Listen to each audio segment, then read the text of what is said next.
Have you ever seen somebody with too big of an inner chest? I don't think so. It can always be bigger. So today I'm going to show you exactly which exercises for the chest I like to do to create the biggest inner chest possible. Let's go.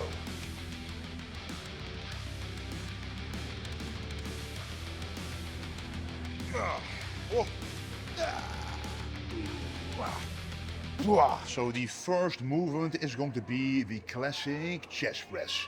Now, how does this contribute to a bigger inner chest? Well, that's very easy. With a chest press, you can squeeze as hard as possible, as opposed to a bench press or double press where you can't. And the inner chest grows the most with the squeeze. So that's exactly what we're going to do. So the stretch is important. What's more important here? This squeeze. And make sure to not let the tension off your chest. Don't put it on the joints, but actually on the muscle. Feel the lactic acid burn in the chest. And that way you know you're targeting all those fibers, including the inner chest. Oh. Oh. Ah. Ooh. Ah. Now, training for the inner chest means you have to cut down your weight by about 10 to 20%. Why? The squeeze portion makes it so much more difficult to complete the set and complete a rep that with the normal weight you normally would use, it's not going to be possible. All right, so how wide should you grip the chest press? Well, one very easy way to do this, to find out how wide it should be, is to figure out by which width can I squeeze the chest the best. So first, with no weight, push the handles forward and see how wide should I grip the handles to get the best possible squeeze. I can already tell you, usually the closer the grip, the better it's going to feel. As well as the weight will be lower, you can safely use a smaller grip without impinging the elbows or the shoulders. So usually where I would be gripping around here for a very good stretch, I'm now going to grip right here for a very good squeeze, and the squeeze will ensure the best possible contraction and the creation of an inner chest mass. Boom! And this is that exact squeeze I'm talking about. Hey!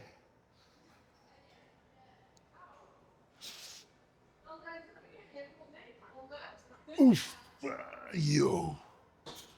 Woo! Right after a set, you should really feel a very good pump and a lactic acid buildup, aka a burning muscle right on the inside. Up.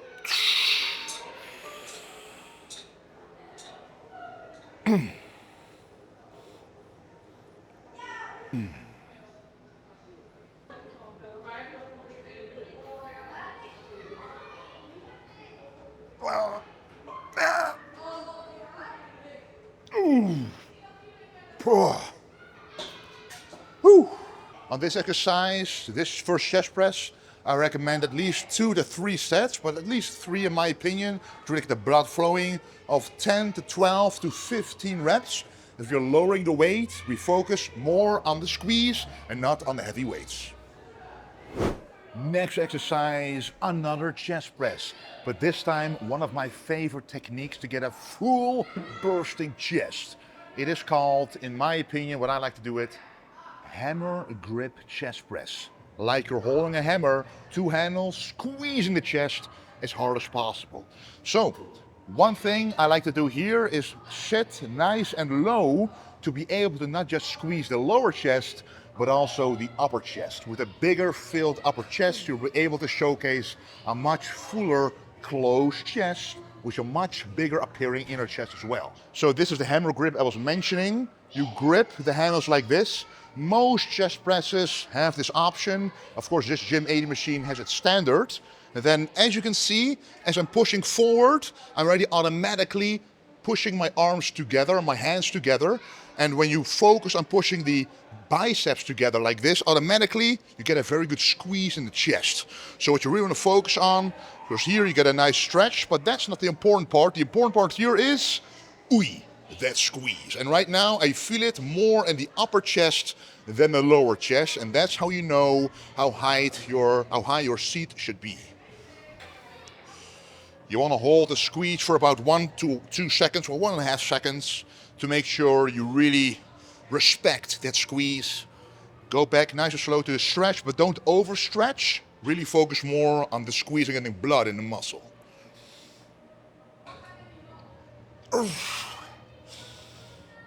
So a common mistake made is to overemphasize on pushing the arms forward. I understand, I'm telling you to squeeze as hard as possible. So this is a good squeeze, but some people really do this. Go like this. And when you do this, this is the front delts. And then you kind of lose the retraction of your shoulder blades.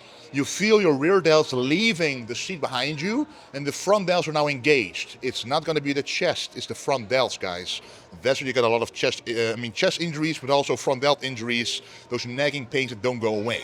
So go all the way back, make sure to keep your shoulders back, pinned to the seat behind you, and then squeeze as hard as you can without the front delts coming out and without the rear delts leaving the seat behind you.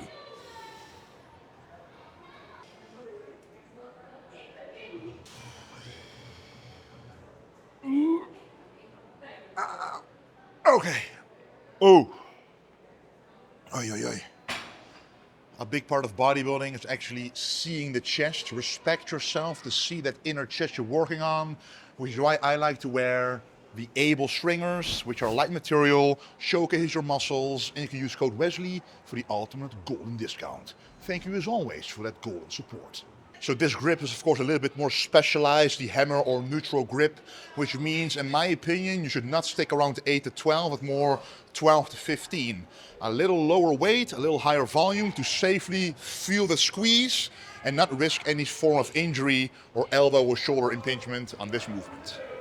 Wait, Wesley, the inner chest, you cannot isolate this movement, you cannot isolate that part of the chest. Oh, wait a second guys, I know, that is correct. But it doesn't mean you can't get a bigger inner chest. And also, if you have any kind of asymmetry in the inner chest, the movements in this video will cause that to disappear. As the bigger the chest becomes, the bigger the inner chest becomes, and also the smaller those asymmetries become as well. So ultimately, these movements are focused on the squeeze, causing more of a muscle fullness effect in the chest. Over time, it will make your big chest even bigger, but the inner chest especially will be filled out. You can't isolate it, but you can still make it bigger. And how do you make it bigger? Well, especially on a movement like the pec deck right here. So there's a special way to do this exercise. Mostly, if I don't think about it and just do the movement, I will be doing this. This feels very light, I can very easily do the movement, but it's not as efficient or effective for the inner chest or even the chest in general. Rather than thinking about bringing the weights together to my knuckles, to my hands, you gotta think about bringing them together at the biceps. So bring the biceps together rather than the hands. So that kind of pushes the hands forward, brings the biceps closer together, and the squeeze is emphasized to the max. And in this video, to create that inner chest, we emphasize that squeeze, guys, which means less weight, more volume, better pump, better inner chest gains. Oh! Whoa! Yeah.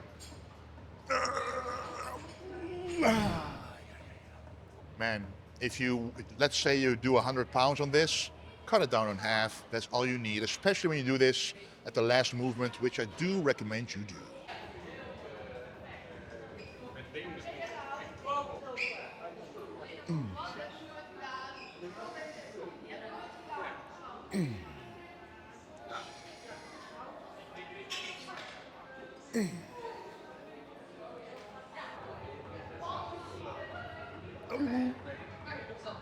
Hey!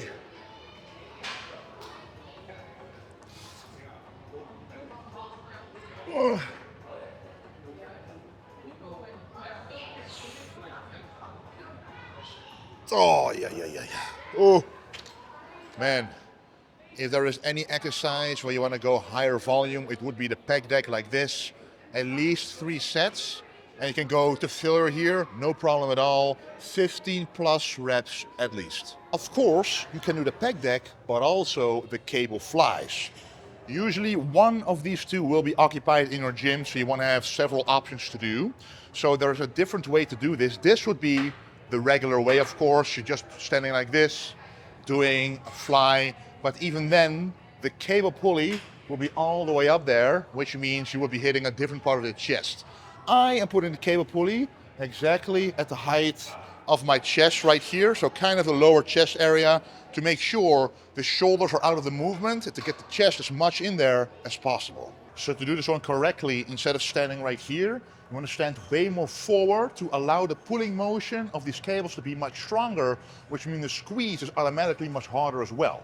So grab the two handles, walk forward like this, and when you step forward like this a little bit, then here, you don't want to do all the way like this because you will put too much pressure on the elbows, on the shoulders and the biceps. What you do is keep the hands pretty close to the body. When you go forward, here is where you want to squeeze, just like that. So go back, feel a medium stretch, and go all the way forward like this to really make sure the squeeze is maximized like that.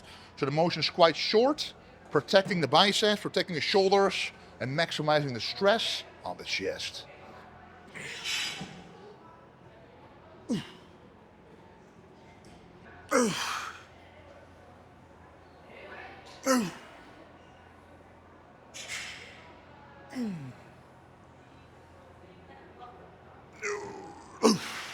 Woo. Also same here, 3 to maybe even 4 sets, 15 plus reps. Now the fourth movement is kind of a bonus. If you have this kind of machine in your gym, it's really easy to feel the inner chest when the machine is specifically designed to squeeze the chest, just like this one. So you lay down, and as you can see, these handles are coming inwards, causing an enormous squeeze in the middle. And when you go down, it kind of feels like a fly. When you go up, it feels like a press. So it's the perfect synergetic movement to squeeze that chest without feeling anything else. No triceps, no shoulders, just the chest.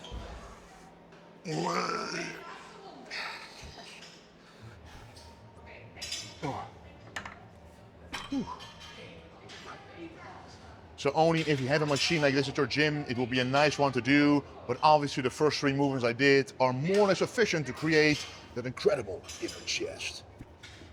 Okay guys, if you have a kind of a pump like this, you know for sure you've done the correct thing, training that inner chest and the whole chest in general.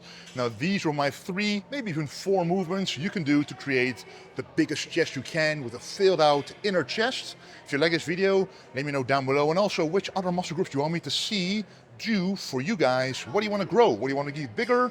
Is it the arms? Is it the back? Is it the legs? Let me know down in the comments. And of course, as always, thank you for the golden support, and don't forget to stay golden.